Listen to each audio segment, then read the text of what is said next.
Timnas Garuda versus Jepang yang berlangsung pada sore hari ini. Banyak warga net yang antusias untuk menyampaikan prediksi skor mereka. Di antaranya adalah dari @ucupbahdim. Dalam kolom komentar ia menyebut skor 2-0 untuk kemenangan Indonesia yang dihasilkan dari gol Beckham Putra dan Ole Romeni. Lalu kita lihat juga yang lainnya, ada juga dari @joda_84 yang menyebut sepertinya sama-sama kuat, yang penting jangan sampai kalah mental duluan dan usahakan bikin angka lebih awal.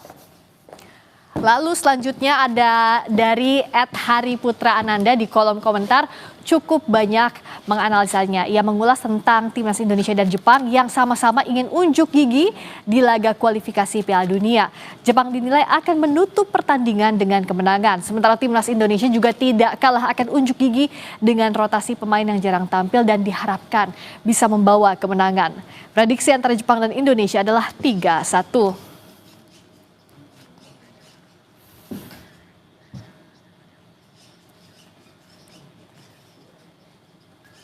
Timnas Indonesia saat ini tengah menghadapi Jepang di babak pertama laga pamungkas kualifikasi Piala Dunia Grup C Zona Asia. Sementara kedudukannya 0-2, kita ulas bagaimana kekuatan dua tim, terlebih timnas ingin meraih poin dan membalas kekalahan di GBK tahun lalu. Saya sudah bersama dengan analis sepak bola Kesit Handoyo. Bung Kesit, selamat malam. Selamat malam, Mbak Friska. Agak-agak lemes ya di babak pertama, tapi masih punya semangat lah. Oh iya dong, harus. Tapi di babak pertama langsung digempur skuad Garuda, ya gimana enggak? Ada Endo di sana, ternyata dikira pemain lapis kedua, Mas Kesit, Bu Kesit. Iya, kalau lihat dari formasi yang diturunkan oleh Jepang ya, walaupun memang mayoritas adalah pemain-pemain lapis kedua, tapi lagi-lagi ada Endo di sana, ada Takefusa Kubo di sana. Ini dua jenderal lapangan Jepang yang sejak peluit pertama dibunyikan itu tampil begitu dominan ya, hingga akhirnya aksi-aksi dari pemain ini betul-betul luar biasa, betul-betul mampu untuk bisa mendikte bagaimana pertahanan Indonesia itu mudah sekali ditembus begitu ya, sampai akhirnya tadi gol tercipta di menit ke-15, kemudian juga 4 menit kemudian kembali gawang Emil Audero harus kebobolan untuk kedua kalinya. Ini sebuah penampilan yang memang sangat luar biasa dari Jepang. Jadi artinya walaupun Jepang banyak menurunkan pemain-pemain lapis kedua, tapi pengalaman mereka sangat luar biasa ya, bermain di klubnya masing-masing. Ada 2 debutan memang yang tampil di pertandingan sore hari ini dari Jepang gitu ya. Salah satunya Yunosuke Suzuki tadi ya. Dan kita lihat tadi bagaimana dia memberikan asis yang begitu memanjakan, sampai akhirnya Indonesia harus kebobolan. Ya gimana enggak ya, diajarinnya langsung sama seniornya, sama Kamada, mainnya di Crystal Palace. Lalu juga Endo di Liverpool sekarang lalu juga Kubo sekarang di Real Sociedad, diajarin langsung sama jenderal lapangan yang pemain lapis 2 ini ya pada akhirnya bisa mengimbangi kekuatan senior mereka ya. Betul, jadi memang kehadiran 2 pemain senior itu tetap diperlukan ya, di tengah bagaimana Jepang mencoba untuk memainkan pemain-pemain yang selama ini mungkin lebih banyak duduk di bangku cadangan. Tapi peran dari 2 pemain senior Jepang ini saya pikir memberikan andil yang sangat besar, menumbuhkan rasa percaya diri para pemain Jepang untuk kemudian mereka secara individu mereka oke ya permainannya. Tapi kita lihat bagaimana juga setelah mereka tampil dalam satu tim, kebersamaan mereka begitu terlihat. Tidak bedanya dengan ketika Jepang menampilkan pemain-pemain seniornya, pemain-pemain yang selalu menjadi andal seperti Minamino sebelumnya, atau Retsudoan ya. Ternyata tidak jauh berbeda. Nah sekarang setelah kita kebobolan, Kevin Dix diganti sama Sayuri. Iya, tadi mengalami hamstring sepertinya ya. Kevin Dix.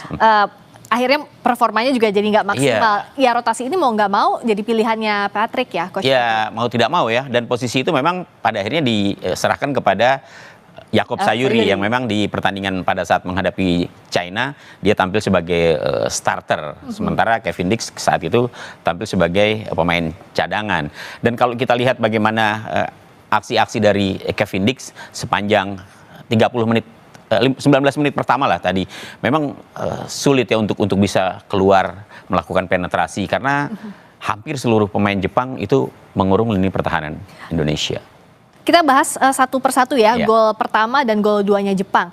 Di gol pertama maupun gol kedua, sebenarnya Emil Odero udah tahu ya arah bolanya kemana ya, Bung Kesit, tapi sudah. kalah langkah. Iya, pertama itu, kemudian memang mengantisipasi umpan-umpan crossing itu nggak begitu mudah ya bagi seorang penjaga gawang. Karena ketika dia menghadap ke sisi kanan, dia harus memperhatikan juga pergerakan pemain yang sebenarnya tidak terlihat oleh dia. Dan itu tugasnya back-back Indonesia sebenarnya untuk mengantisipasi bagaimana kemudian pemain lawan yang akan mendapatkan umpan crossing itu memanfaatkannya. Dan tadi kita lihat J.I.Z juga terlambat ya untuk bisa melakukan blocking terhadap Kamada. Nah, apa yang membuat kalau kita lihat dari awal pertandingan, back belakang kita, pemain back kita tuh kan biasanya responsif dan cepat ya, Bung Jai dan kawan-kawan. Tapi apa yang membuat, apakah memang langkah Jepang lebih cepat atau mereka sudah tahu strategi Indonesia ini, jadi kita memberikan banyak-banyak umpan crossing? Pertama memang permainan bola-bola pendek Jepang ya, dari kaki ke kaki ketika memasuki area pertahanan Indonesia itu sangat luar biasa.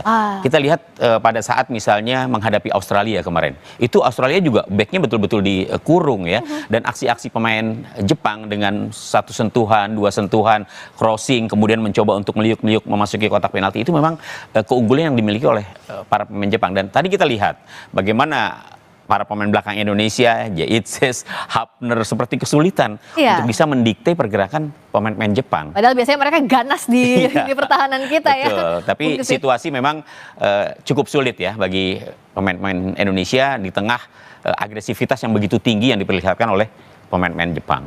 Verdong absen, nggak dimainkan di awal, apakah ini jadi faktor juga? Beberapa perubahan yang dilakukan oleh Patrick Kluivert memang cukup mengejutkan ya. Misalnya Verdong, kemudian kita juga tidak melihat Rizky Ridho ya. Rizky Ridho memang mengalami cedera dan pada akhirnya tidak bisa tampil. Kemudian Mel Silgers, kemudian kalau kita lihat sebenarnya di lini pertahanan masih ada Hapner, masih ada J.I.Z ya. Tapi lagi-lagi dalam situasi di mana Jepang tampil begitu apik, begitu tenang, tidak mudah untuk bisa kemudian menghentikan, meredam pemain-pemain Jepang yang memang secara kualitas individunya menurut saya sangat baik. Iya, mereka secara individu, secara tim juga apalagi ya. Kita lihat susunan pemain timnas versus Jepang dengan strategi 3-4-2-1. Jadi sebenarnya kekosongan itu ada di sisinya Mads Hilgers ya kalau tadi ya. Di sisinya Mads Hilgers kita lihat ada beberapa umpan crossing itu dari sini mulainya ya. Betul. Ya. Dan kan kita juga tidak melihat ya bagaimana kemudian overlap yang coba dilakukan oleh Mel Silgers ataupun Kevin Dix, atau dari kiri misalnya Dean James ya. Praktis tidak ada atau belum ada serangan-serangan yang dilakukan dari sektor sayap Indonesia, mengingat memang para pemain Jepang sudah langsung melakukan pressing ketika bola sudah berada di tengah gitu, dan ini memaksa para pemain Indonesia memang mau nggak mau harus bertahan di area 16. Pressingnya mereka tuh luar biasa dari awal ya, dari menit awal itu ya, Bung Kesit. Dan mereka pandai untuk mencari posisi ruang-ruang kosong ya, untuk kemudian mereka begitu enak gitu memainkan bola, dan ini yang diperlihatkan oleh para pemain Jepang tadi. Padahal biasanya kalau misalnya ada Verdong, dia kan termasuk ke agresif juga ya. Dan kalau kita lihat bagaimana sulitnya Indonesia untuk melakukan build up. Ya, dari transisi bertahan kemudian mencoba untuk menyerang. Karena ketika bola berhasil di clearance, itu memang yang penting bola keluar dulu nih. Sulit untuk mengarahkan kemana kemudian bola akan diberikan ya oleh J.I.Z, kemudian oleh Hapner atau yang penting jauh dulu dari sini deh. Tapi akhirnya bola kembali jatuh ke pemain Jepang dan akhirnya mereka sukses menekan lagi. Apa sebenarnya strategi yang harus dimainkan Kluivert, Coach Patrick, di tengah-tengah kondisi seperti ini kita tertinggal? Iya, sebenarnya yang menurut saya yang paling penting adalah tetap dengan pola bertahan untuk kemudian nanti ketika ada kesempatan melakukan counter attack itu bisa dilakukan. Yang paling penting adalah tetap menjaga kesabaran ya, dengan tidak terburu-buru. Ketika Indonesia berhasil mendapatkan bola memutus serangan dari Jepang, maka serangan itu bisa dibangun dari lini pertahanan. Sayangnya memang ketika Indonesia berhasil melakukan build up, ya mencoba melakukan build up, pemain Jepang juga masih berada di area pertahanan Indonesia, sehingga mereka langsung melakukan pressing. Ini yang membuat para pemain Indonesia kemudian sulit untuk bisa membangun serangan. Ya. Iya. Ya mau nggak mau malam ini yang kerja kerasnya ya Justin Hubner. Ya, para pemain belakang memang malam ini bakal kerja keras ya, termasuk juga Joe Pelopesi yang biasanya begitu aktif di tengah, termasuk Tom Hea juga tadi ikut aktif membantu pertahanan. Iya, semua jadi ditarik ke belakang lah ya. Kita lihat juga statistiknya sekarang. Kenapa ini penting? Karena ya kalau Jepang sudah jauh lah secara poin ya, dengan 6 kali menang, 20 poin, 6 kali menang, 2 kali draw, 1 kalah, golnya 24, kemasukannya cuma 3. Poinnya Indonesia 12, 3 kali menang, 3 kali draw, 3 kali kalah, golnya 9, kemasukannya 14. Statistik pun sudah jauh ya. Sudah cukup bisa menjawab sebenarnya ya bagaimana Jepang menampilkan performanya di persaingan grup C ini. Mereka baru 1 kali kalah ketika menghadapi Australia. Dan itu pun juga setelah mereka sudah memastikan diri lolos. Ya. Itu pun penguasaan bolanya lebih banyak di lebih Jepang banyak waktu mereka, itu ya, waktu di Australia. 60, hampir 70 ya, 68 berbanding 22 pada saat menghadapi Australia. Oke, nah sekarang informasi terbarunya Marcelino masuk gantiin Dean James yang cedera. Ini gimana bisa memperkuat lini depan kita? Iya, dengan hadirnya Marcelino memang diharapkan dia kan punya kemampuan individu yang sangat baik ya. Dia berani pegang bola. Seperti juga nggak jauh beda seperti Beckham Putra sebenarnya. Tapi Marcelino jauh lebih berpengalaman. Dia sudah memperkuat tim nasional sejak eranya STY dibandingkan dengan Beckham yang baru kemarin ya pada saat menghadapi China diturunkan dan dipanggil ke tim nasional. Hadirnya Marcelino saya pikir bisa menjadi salah satu opsi ya di tengah sulitnya Indonesia untuk bisa membangun serangan dan mencoba memasuki area pertahanan dari Jepang. Ya mudah-mudahan saja dengan aksi-aksi individualnya Marcelino mampu untuk ya setidaknya menciptakan peluang lah gitu. Karena dari tadi belum ada peluang yang bisa diciptakan oleh pemain Yang Indonesia. Ada kita bertahan doang ya dari bertahan, tadi. Kemudian sesekali melakukan serangan balik tapi juga mentok, nggak bisa dimanfaatkan lebih jauh lagi. Kita lihat juga berikutnya, kalau bicara soal top scorernya ada Koki Ogawa 4 gol, kalau kita Ole ya 3 gol. Memang golnya beda tipis, tapi secara statistik tadi bedanya jauh ya. Beda. Jadi Ole Romeni memang menjadi harapan Indonesia di barisan depan ya. 3 pertandingan 3 gol. Debut yang sangat baik ya. Artinya dia menunjukkan kapasitasnya sebagai seorang striker. Tapi Jepang kan tidak hanya bergantung kepada Ogawa ya. Banyak pemain lain yang bisa diharapkan seperti tadi lah Kubo misalnya. Kamada pun sebelumnya ada Minamino, sebelumnya ada Retsudoan ya. Jadi saya pikir memang kalau kita bicara bagaimana gol-gol yang tercipta antara pemain dari Jepang dan juga Indonesia, Jepang lebih banyak pemain yang bisa menciptakan gol dibandingkan dengan Indonesia. Indonesia hanya Ole Romeni dan kemudian juga ada Marcelino yang sebelumnya juga pernah menciptakan gol. Nah, nextnya apa yang juga harus kita siapkan calon lawan timnas di babak keempat. Ibaratnya gini lah, kalau lawan Jepang ini kan kita beruntung lawan pemain-pemain bintang Jepang. Jadi kalau kita bermainnya minimal bagus, itu bisa meningkatkan kepercayaan diri kita, betul ya, Bung Kesit ya. Nah, tapi kalau membaca siapa yang sudah lolos, Uni Emirat Arab, ada Qatar, Irak, potensinya juga antara Oman atau Palestina dan Arab Saudi atau Australia. Dari faktor yang secara teknisnya kemampuan dan juga privilege tuan rumah yang diberikan kepada Arab Saudi dan Qatar, gimana Bung? Iya, memang sudah ditunjuk ya tuan rumahnya, walaupun saat ini masih ada protes yang dilakukan oleh Irak termasuk juga Indonesia untuk lebih transparan dalam menunjuk tuan rumah ini. Oke lah, kita bicara Saudi Arabia dan Qatar yang akan menjadi tuan rumah. Pastinya Indonesia tidak akan satu grup lagi dengan Saudi Arabia, tapi akan berada satu grup dengan Qatar. Tinggal mencari siapa lagi nih satu, ya antara Irak atau Palestina, ya ini ya, atau Oman. Ini yang menurut saya masih menjadi teka-teki siapa nanti yang akan menjadi lawan Indonesia yang masuk di round keempat ya. Kita sih berharap, kalau saya berharap siapa Bung Kesit yang diharapkan? Kemudian Oman. Walaupun Qatar agak-agak deg-degan, ingat drama waktu itu nggak sih lawan Qatar? Paling tidak. Memang dari sisi tuan rumah mereka pasti akan mendapatkan keuntungan ya. Kita tahulah bagaimana Qatar. Tapi dari sisi permainan sebenarnya dengan formasi Indonesia pada saat ini, dengan komposisi pemain yang dimiliki oleh Indonesia pada saat ini, Indonesia saya masih berani bertaruh. Indonesia bisa dikatakan sejajar dengan Qatar, termasuk juga dengan Oman. Ya mungkin akan lebih berat kalau ketemu Irak. Ya, kalau Irak sih kita sulit sekali menang dari Irak.